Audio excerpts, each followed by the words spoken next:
کہ امام جعفر صادق علیہ السلام کے پاس ایک شخص آیا اور آ کر کہنے لگا یا ابن رسول اللہ، آپ کے جد امام حسین علیہ السلام کو اللہ رب العزت نے اس دنیا میں کتنی فضیلتیں اور کتنے انعام عطا فرمائے ہیں۔ تو امام جعفر صادق علیہ السلام نے فرمایا تھا جعل الامامۃ فی ذریۃ الحسین، اللہ رب العزت نے شہادت عظمیٰ کے عوض امام حسین کو یہ انعام عطا فرمایا ہے کہ 9 معصوم امام اللہ نے نسل حسین سے قرار دیے۔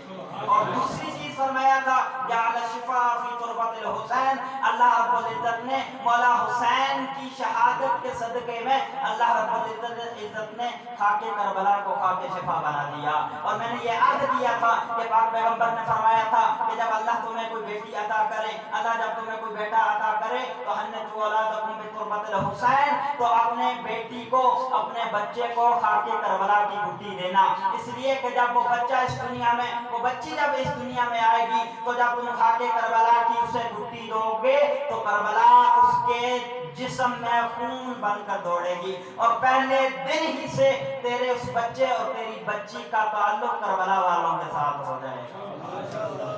تیسری چیز جعل الاجابۃ تحت قبۃ الحسین، اللہ رب العزت نے مولا حسین کو یہ انعام عطا فرمایا ہے کہ جو انسان بھی یہ چاہتا ہے کہ میں نے دنیا میں ہر قسم کی دعا مانگی لیکن میری اللہ کی ذات نے میری کوئی بھی دعا قبول نہیں کی ہے، تو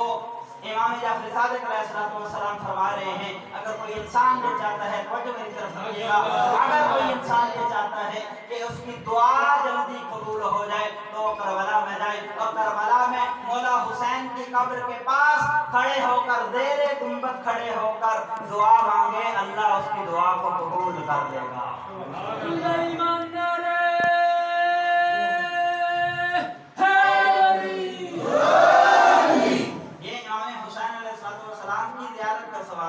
ایک سوال جو ہے وہ میں نے کل عرض کیا تھا،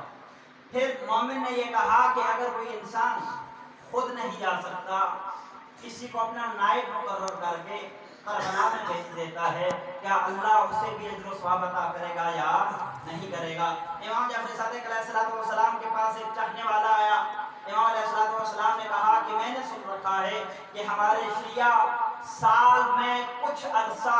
کربلا کی زیارت کے لیے جاتے ہیں۔ کہنے لگا یا ابن رسول اللہ، آپ نے صحیح سن رکھا ہے، آپ کے شیعہ پورا سال کربلا کا رخ نہیں کرتے، سال کے کچھ حصے میں، سال کے کچھ مہینے میں کربلا کی طرف جاتے ہیں اور مولا حسین کی زیارت کرتے ہیں۔ پھر امام جعفر صادق علیہ السلام نے فرمایا کہ مجھے افسوس ہے اپنے ان شیعوں پر کہ جو اللہ رب العزت نے زیارت امام حسین کے بدلے میں جو انعام اور کرامتیں انہیں عطا کرنی تھی وہ ان انعاموں اور ان کرامتوں سے محروم ہو گئے ہیں،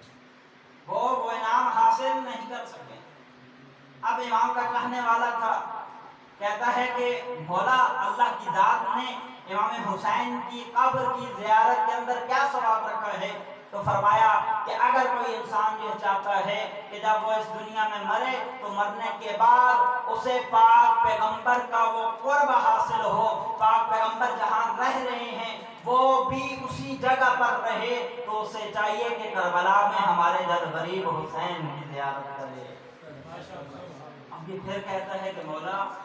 یہ تو وہ انسان ہے کہ جو کربلا میں خود جائے گا، لیکن ایک انسان وہ ہے کہ جس کے پاس اتنی طاقت نہیں ہے کہ وہ کربلا کا سفر کرے، اگر وہ اپنا کوئی نائب مقرر کر دیتا ہے، تھوڑی میری طرف رکھیے گا، اگر وہ اپنا کوئی نائب مقرر کر دیتا ہے، کسی بندے کی ڈیوٹی لگا دیتا ہے کہ میں تو کربلا میں نہیں جا رہا، میری جگہ تم چلے جاؤ، سارا خرچہ میں دوں گا، لیکن تم نے جا کر میرا سلام میرے زمانے کے امام کو، امام حسین علیہ السلام کو پہنچا دینا ہے، کیا اللہ اس کے اوپر بھی اس بندے کو ثواب دے گا یا نہیں دے گا؟ تو امام علیہ السلام نے فرمایا کہ خالق کی ذات بڑی کریم ہے، اس کے خزانوں میں کسی چیز کی کمی نہیں ہے، خدا یہ چاہتا ہے کہ اپنے اس انسان کو کسی نہ کسی ذریعے سے، کسی نہ کسی بہانے سے اپنے اس انسان کو بخش دے۔ اگر کوئی انسان خود کربلا میں نہیں جاتا، کسی اور بندے کو پیسے دیتا ہے، اسے نائب مقرر کرتا ہے اور وہ کربلا میں جا کر اس کی نیابت میں وہ کربلا کی زیارت انجام دیتا ہے، تو اللہ بھی اسے وہی اجر و ثواب عطا کرے گا جو کربلا